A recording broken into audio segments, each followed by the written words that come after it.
Hello guys, welcome back to our channel. This is me with Mallu episode opening സീനിൽ ഇപ്പൊ നമ്മുടെ ആൾക്കാരാണെങ്കിൽ first demon world അത് നോക്കി അവരുടെ യാത്ര അത് പുനരാരംഭിക്കുകയാണ്. കോമൺ മോൺസ്റ്ററിനെ കാണിക്കും, അവനാണെങ്കിൽ ദേഷ്യത്തില് അങ്ങനെ പല്ലു കടിക്കും. അവരിപ്പോ ഫസ്റ്റ് ഡീമൺ വേൾഡ് തേടി വന്നുകൊണ്ടിരിക്കുകയാണ്. അവരുടെ കയ്യിൽ ആ മൂന്നാമത്തെ ഡീമൺ ബോൾ കിട്ടിക്കഴിഞ്ഞാൽ അത് വലിയ കുഴപ്പമാണെന്ന് പറയും. സ്പൈക്കറാണെങ്കിൽ എന്തു പറഞ്ഞ് കോമണിനെ സമാധാനിപ്പിക്കണം എന്നറിയില്ല. ആ ജെൻഡർമാനും ഇപ്പോ ഒന്നാമത്തെ ഡീമൺ വേൾഡിലല്ലേ ഉള്ളതെന്ന് സ്പൈക്കിനോട് കോമൺ ചോദിക്കും. അതിൽ സ്പൈക്കൻ പറയും, അതെ, ഏകദേശം എല്ലാവരും ഇവിടെ തന്നെയാണ് ഉള്ളത്, മറ്റൊന്നും ചെയ്യാനില്ല.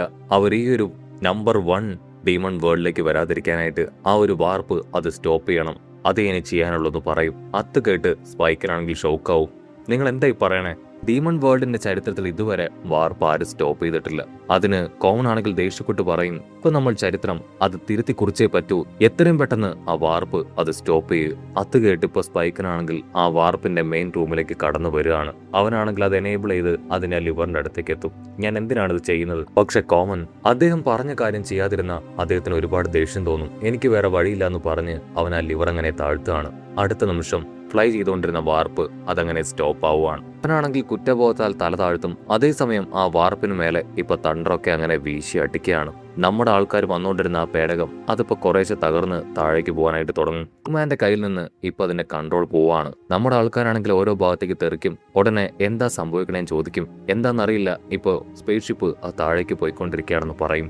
ആണെങ്കിൽ ബ്ലൂമാനോട് വിളിച്ചു പറയും, എങ്ങനെയെങ്കിലും സേഫ് ആയിട്ട് ലാൻഡ് ചെയ്യാൻ പറ്റുമോ നോക്ക്. അതിനവൻ പറയും, കൺട്രോൾ മുഴുവൻ ജാം ആയിട്ടിരിക്കുകയാണ്, ഞാൻ എത്രയൊക്കെ ശ്രമിച്ചിട്ടും എനിക്ക് കൺട്രോൾ ചെയ്യാൻ പറ്റുന്നില്ല, നമ്മൾ നേരെ താഴേക്ക് പോയിക്കൊണ്ടിരിക്കുകയാണ്. ഉടനെ നമുക്കേനാണെങ്കിൽ അത് കേട്ട് പറയും, അങ്ങനെയാണെങ്കിൽ നമ്മൾ തീർച്ചയായിട്ടും കടലിൽ വീഴും, കടലിൽ വീണ് കഴിഞ്ഞാൽ ആ മോൺസ്റ്റേഴ്സിന് നമ്മളെല്ലാവരും ഭക്ഷണമാവെന്ന് പറയും. അടുത്ത നിമിഷം അതങ്ങനെ താഴേക്ക് ഇടിച്ചിറങ്ങുകയാണ്. നമ്മുടെ ആൾക്കാരെല്ലാവരും ഭയന്ന് ശബ്ദം ഉണ്ടാക്കും. പക്ഷെ നമ്മുടെ ആൾക്കാർ ഭയന്നതുപോലെ ആ പേടകം കടലിൽ വീഴില്ല, മറിച്ച് കരയിലായിരിക്കും വീഴുക. പ്രിൻസസ് ആണെങ്കിൽ എല്ലാവർക്കും ഓക്കെ അല്ലേ?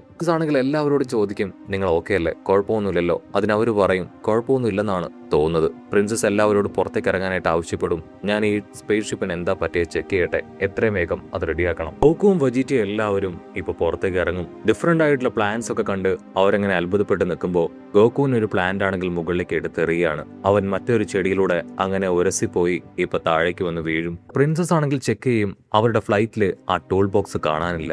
ഉടനെ ബുൽമിയാണെങ്കിൽ അവളെ സമാധാനിപ്പിക്കും. ടെൻഷൻ ആവേണ്ട കാര്യമില്ല, നിനക്ക് ആവശ്യമായിട്ടുള്ള ടൂള് അത് ഞാൻ തരാമെന്ന് പറഞ്ഞ് ഒരു ക്യാപ്സ്യൂൾ അവിടേക്ക് ഇടും. അടുത്ത നിമിഷം ഇതൊരു ടൂൾ ബോക്സ് ആയിട്ട് മാറുകയാണ്. അതിൽ നിന്ന് ആവശ്യമായിട്ടുള്ള ടൂൾസ് എല്ലാം ഉപയോഗിച്ച് അവളാണെങ്കിൽ ഇപ്പൊ റിപ്പയർ സ്റ്റാർട്ട് ചെയ്യും. ജിറ്റി ആണെങ്കിൽ സുപ്രീം കായോട് ചോദിക്കും, നമുക്ക് എന്തുകൊണ്ട് പറന്ന് ഒന്നാമത്തെ ഡീമൺ വേൾഡിലേക്ക് പോയിക്കൂടാ?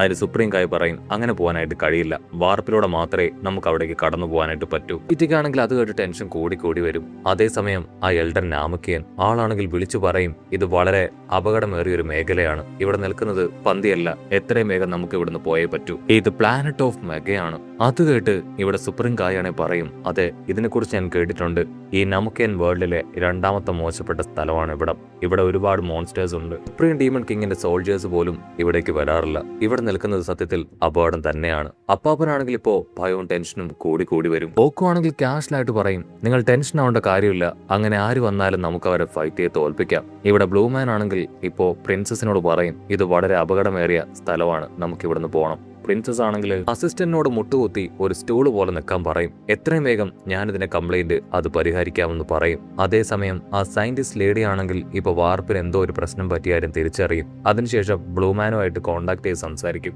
ബ്ലൂമാൻ ആണെങ്കിൽ അവളോട് പറയും, ആ ഗോമ നമ്മുടെ കാര്യങ്ങളൊക്കെ അറിഞ്ഞിരിക്കുന്നു എന്ന് എനിക്ക് സംശയമുണ്ട്, അവൻ എന്തോ ഒന്ന് ചെയ്തുകൊണ്ടാണ് ഇപ്രകാരം പേടകം കംപ്ലൈന്റ് ആയി താഴേക്ക് പോയിരിക്കുന്നത്. പക്ഷെ ടെൻഷനില്ല, ഞങ്ങൾ സെക്കൻഡ് ഡീമൺ വേൾഡിലെ ആ ഒരു ഡ്രാഗൺ ബോൾ സ്വന്തമാക്കി കഴിഞ്ഞു.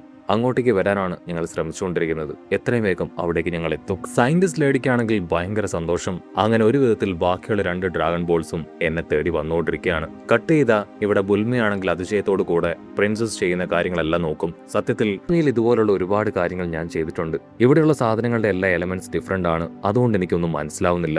അത് കേട്ട് പ്രിൻസസ് ആണെങ്കിൽ എല്ലാ കാര്യങ്ങളും ഡീറ്റെയിൽ ആയിട്ട് അവൾക്ക് പറഞ്ഞു കൊടുക്കുകയാണ്. താഴെ നമ്മുടെ അസിസ്റ്റന്റ് ആണെങ്കിൽ 2 പേരെയും ചുമരിൽ അങ്ങനെ താങ്ങി നിർത്തിയിരിക്കുകയാണ്. അവൻ വിളിച്ചു പറയും, പറയും, ഓ നോ, എന്നെ കൊണ്ട് ഇനിയും നിങ്ങളുടെ ഭാരം താങ്ങാനായിട്ട് കഴിയുന്നില്ല, ഇപ്പൊ തന്നെ ഓവർലോഡാണെന്ന് പറയും. ഉടനെ അവർ രണ്ടുപേരും താഴേക്ക് ചാടി ഇറങ്ങും. പേരൊക്കെ ചെയ്ത് ഇപ്പൊ നമ്മുടെ പെൺപിള്ളേര് അവരാണെങ്കിൽ കാഷ്വലായിട്ട് സംസാരിച്ച് നല്ല കമ്പനിയായി ഒരു പേടകത്തിന്റെ അകത്തേക്ക് പോകും. അതേസമയം ഗോകു ആണെങ്കിൽ കൈ കിട്ടിയ ഫ്രൂട്ട്സ് ഒക്കെ കഴിച്ച് ഇപ്പൊ ഒരു പാറപ്പുറത്ത് പോയിരിക്കും. അപ്പൊ ലോങ് ഷോട്ടിലായിട്ട് തിളങ്ങുന്ന ചുമന്ന 2 കണ്ണുകൾ. ഗോകു വലിച്ചെറിഞ്ഞൊരു ആപ്പിള് അതങ്ങനെ സ്മെല്ല് ചെയ്യും. ഗോകു ആണെങ്കിൽ തിരിഞ്ഞു നോക്കും. അതിന്റെ ആ രൂപം കണ്ട് ഭയന്ന് അവൻ അങ്ങനെ തെറിച്ചു വരികയാണ്. ഗോകു തെറിച്ച് വീഴുന്നത് കണ്ട് നമ്മുടെ ആൾക്കാരെല്ലാവരും ഗോകുവിനെ തന്നെ നോക്കും. ഗോകു ആണെങ്കിൽ ഇത് എന്താണെന്ന് ചോദിക്കും. അതിന് അപ്പാപ്പൻ നമുക്കേനാണെങ്കിൽ ഭയത്തോടു കൂടെ അത് ആംസ്റ്റർ ആണെന്ന് പറയും. അതാണെങ്കിൽ ഗോകുവിന്റെ പിന്നാലെ ഓടും. എല്ലാവരും ഹെൽപ്പ് ചെയ്യും, നമുക്കിതിനെ തുരത്തണമെന്ന് പറയും. എല്ലാവരും എന്ത് ചെയ്യണമെന്നറിയാൻ നിൽക്കുന്ന അതേസമയം ഒരുപാട് ആംസ്റ്റേഴ്സ് അവിടേക്ക് ചാടി വീഴുകയാണ്. പിക്കലോ ആണെങ്കിൽ അത് കണ്ട് വണ്ടറടിക്കും. റാറ്റ്സുകളാണെങ്കിൽ കൂട്ടം കൂടി വന്ന് ഇപ്പൊ നമ്മുടെ ഗോകുവിനെ ഇക്കിളിടുകയാണ്. മറ്റൊരു ഭാഗത്ത് വെജീറ്റ ആണെങ്കിൽ അവന്റെ ഫുൾ പവർ ഉപയോഗിച്ച് അവറ്റകളെല്ലാം പഞ്ച് തെറിപ്പിക്കും. ഇവിടെ ബ്ലൂമാനും സുപ്രീം കായും അവരാണെങ്കിൽ ഗണ്ണ് വെച്ച് അവറ്റകളെ ഷൂട്ട് ചെയ്ത്, സുപ്രീം കായ ആണെങ്കിൽ ഇപ്പൊ നമ്മുടെ ഗേൾസിനോട് ചോദിക്കും, എന്തായി മെക്കാനിക്, അത് കംപ്ലീറ്റ് ചെയ്ത് കഴിഞ്ഞോ? അതിനവരാണെങ്കിൽ മറുപടി പറയില്ല. അങ്ങനെ ഓരോ ഭാഗത്ത് ഓരോരുത്തർ ഫൈറ്റ് ചെയ്യുന്നതിനിടയിലായിരിക്കും വലിയ എന്തോ ഒരു സാധനം അവിടേക്ക് നടന്നു വരുന്നതായിട്ട് അവർ ശ്രദ്ധിക്കുക. ആ റാറ്റ്സ് ആണെങ്കിൽ ആ ശബ്ദം കേൾക്കേണ്ട താമസം അവിടുന്ന് നാനാ ഭാഗത്തേക്ക് ഓടിപ്പോവും. നമ്മുടെ ആൾക്കാരാണെങ്കിൽ അതെന്താണെന്ന് മനസ്സിലാക്കാതെ കാതോർക്കും. പിക്കലോയും നമ്മുടെ ആൾക്കാരെല്ലാവരും ശബ്ദം കേട്ട ഭാഗത്തേക്ക് വരും. അപ്പോൾ അവർ കാണും ഒരു ജയന്റ് രൂപം അവിടേക്ക് നടന്നു വരുന്നത്. അപ്പാപ്പൻ നമുക്കേനാണെങ്കിൽ കൈ ചൂണ്ടി വിളിച്ചു പറയും, അതെ, അതാണ് മെക്കത്ത്.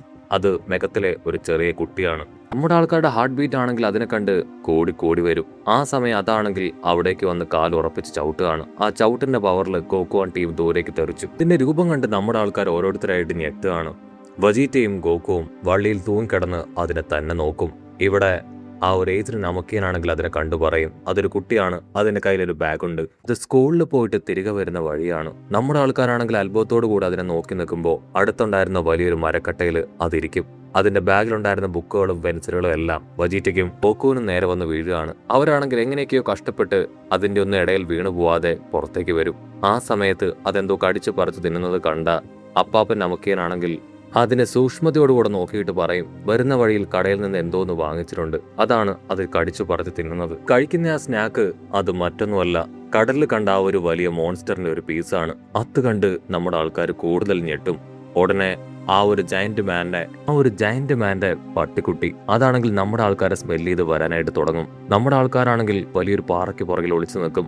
പക്ഷെ ഗോകു മാത്രം അതിൽ നിന്ന് ഒറ്റപ്പെട്ടു പോവും. അവൻ പുല്ലുകൾക്കിടയിലൂടെ നടക്കുന്ന അതേസമയം പട്ടിക്കുട്ടിയാണെങ്കിൽ സ്മെല്ല് ചെയ്ത് അവനെ പിടിക്കാനായിട്ട് ഓടിക്കുകയാണ്. ഗോകു ആണെങ്കിൽ ഉഷാറായിട്ട് ഓടും.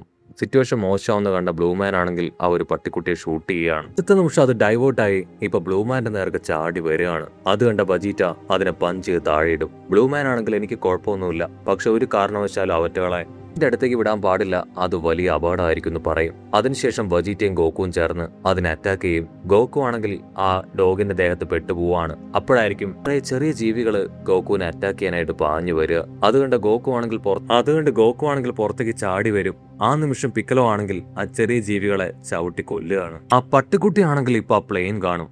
അത് പ്ലെയിന് നേരെ കുതിച്ചു പാഞ്ഞു വരുന്ന കണ്ട ഗോകു ആണെങ്കിൽ ഹാമെ പവർ ഉപയോഗിച്ച് അതിനെ തെറിപ്പിക്കുകയാണ്. അപ്പോഴേക്കും ആ ജയന്റ് മാൻ അവിടേക്ക് വരും. പ്രിൻസസും ബുൽമയും അവർ രണ്ടുപേരും വിളിച്ചു പറയും, ഇനി അവിടെ നിന്ന് അപകടമാണ്, പ്ലെയിന്റെ വർക്ക് അത് ഞങ്ങൾ കംപ്ലീറ്റ് ചെയ്ത് കഴിഞ്ഞു, നമുക്ക് എത്രയും വേഗം ഇവിടുന്ന് രക്ഷപ്പെട്ടു പോവാം. നമ്മുടെ ആൾക്കാർ എല്ലാവരും ഫ്ലൈറ്റിലേക്ക് കയറും. പക്ഷെ വെജീറ്റയും ഗോകു ആണെങ്കിൽ ഞങ്ങൾ ആ ജയന്റ് മാനെയും പട്ടിക്കുട്ടിയും ഡൈവേർട്ട് ചെയ്യാന്ന് പറഞ്ഞ് അതിന്റെ നേർക്ക് പോകും. അതേസമയം ജയന്റ് മാൻ ആണെങ്കിൽ ചെറിയൊരു കമ്പെടുത്ത് ഇപ്പൊ ഫ്ലൈറ്റിൽ കുത്താനായിട്ട് തുടങ്ങും. ഉടനെ ബ്ലൂമാൻ ആണെങ്കിൽ ഫ്ലൈറ്റ് സ്റ്റാർട്ട് ചെയ്ത് മുകളിലേക്ക് പറത്താൻ ശ്രമിക്കുമെങ്കിലും ആ ഒരു ജയന്റ് മാൻ ആണെങ്കിൽ ഫ്ലൈറ്റിൽ ആഞ്ഞു ഊതുകയാണ്. അതിനുശേഷം വെച്ച് ഫ്ലൈറ്റിനെ ആഞ്ഞടിക്കാൻ ശ്രമിക്കുന്ന അതേസമയം ഗോകു ആണെങ്കിൽ അവന്റെ പവർ ഉപയോഗിച്ച് ആ ജയന്റ് മാന്റെ കൈ അതങ്ങനെ പുറകിലേക്ക് കൊണ്ടുപോകും. അത് കണ്ട് നമ്മുടെ ആൾക്കാർക്ക് ഒരുപാട് സന്തോഷം. ഗോകു ആണെങ്കിൽ അബദ്ധത്തിൽ ഇപ്പൊ അവന്റെ ഉടുപ്പിനുള്ളിൽ പെട്ടുപോവാണ്. ആ സമയം പിക്കലോയും വെജീറ്റയും ചേർന്ന് ആ ഒരു ജയന്റ് മാൻ അറ്റാക്ക് ചെയ്യും.